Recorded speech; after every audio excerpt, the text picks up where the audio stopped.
You want a dog. Oh, the dogs of the world want to lick the fingers of the dutiful master. The sweat of pork chops cart underneath fingernails, sniffed at by beautiful wet snouts of beast and man.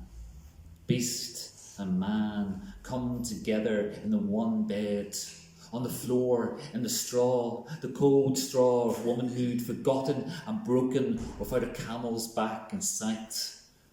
You want a dog. You want to take the lead from off his neck and place it on your own.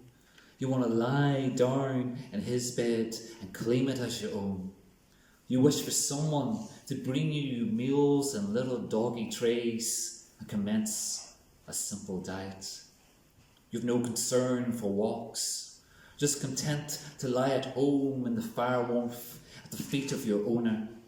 You will be obedient, faithful, all the splendid things the character of a fine dog possesses.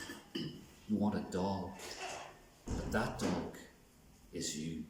This is Dear Editors, thanks so much. I was delighted to get the rejection slip, you so-called editors of the poetry rag, with its, how many? 20 readers. I miss not sharing a page with Zara, Jeff, that squiggle of creative writing MAs, verse from prose begetters. I was gripped by all those poems about poems, paintings, films, Jim's trip through Crete. A standout, a classic, was Simon's ludic ode to Nietzsche and his iPod. Ah, John Donne on speed. Or has old Simon gone right up his cyber bum? I loved the cover, that daub of vomit splashed on by a 5-year-old Pollock. As for the print, still using toilet paper to absorb the bardic flow of words. NB erratum, page 13, where Amanda dondles her bairn. Was she throttling it? I was thrilled to catch up with Zoe's biog, still puffing her piddling pamphlet from the self-love press. Her mum, her dad, her friends will treasure the hallowed copies she thrust upon them. Oh, ye happy captive readers. Well, Zoe, who needs the sails of Bowie? The makers are unmade. The muse has fired her hordes of scribblers, but breathed her few, her precious few. Who needs your filthy rye? On finest vellum, in a deluxe edition, I'll publish myself. So thanks, dear editors.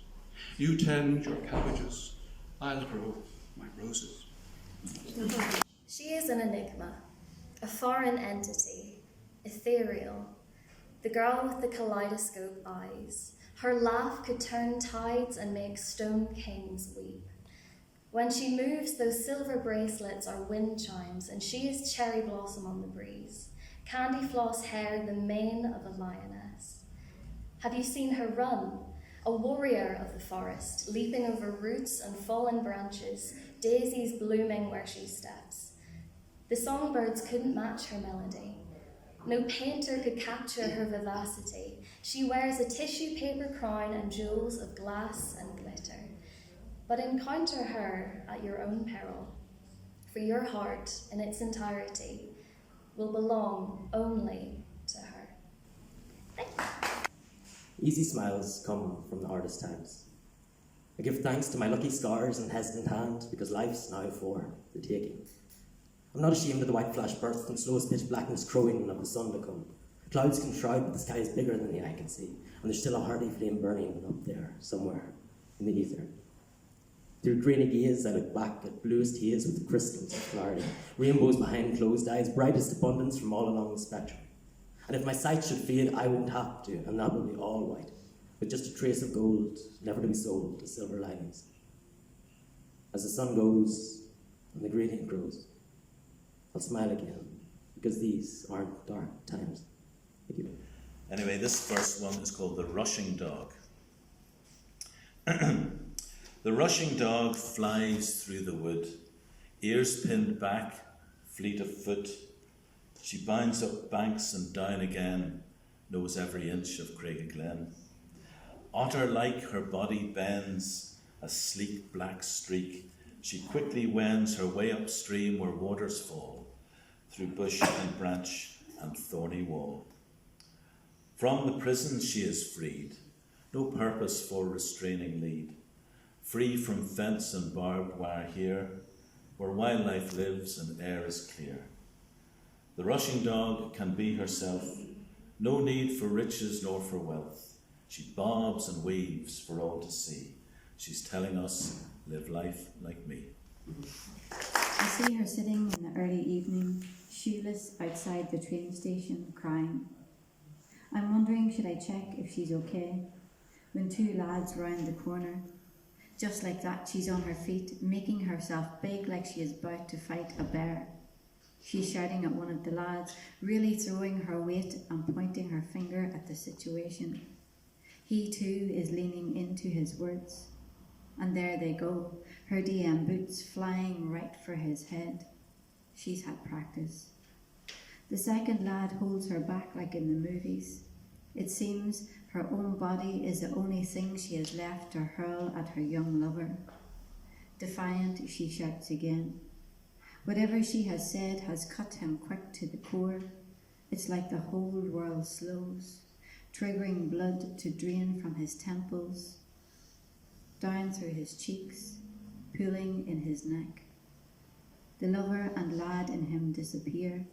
It's the look of a child I see turning and running wild as he can from the scene, just as a taxi arrives to sweep her away from what I imagine is not her first war or last slaying. Hummingbird, tongue's auto-response to feed gas-guzzling heart.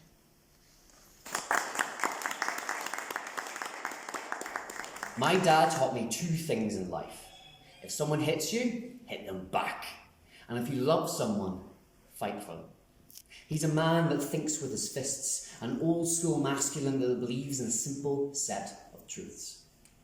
He's on his third marriage. So clearly he stands by his confrontational convictions, but he never taught me what to do when you love someone, but you don't have anyone to fight, but an insurmountable distance and circumstances beyond control. He never taught me that fists are a poor surrogate for anything you care about. That's something I had to learn the hard way, because no matter how hard you are, you can't fight the sea, you can't fight time, and you can't fight effing capitalism. Love has been a better teacher on its own. Patience, you'll see them again. Patience, save up for the travel. Patience, send your love in other forms, because if it truly can be a fist and it can just as easily be a letter or a text. And patience, remember that somewhere beyond the sea, somewhere waiting for me, my lover stands on golden sands and watches the ships that go sailing. Thank you.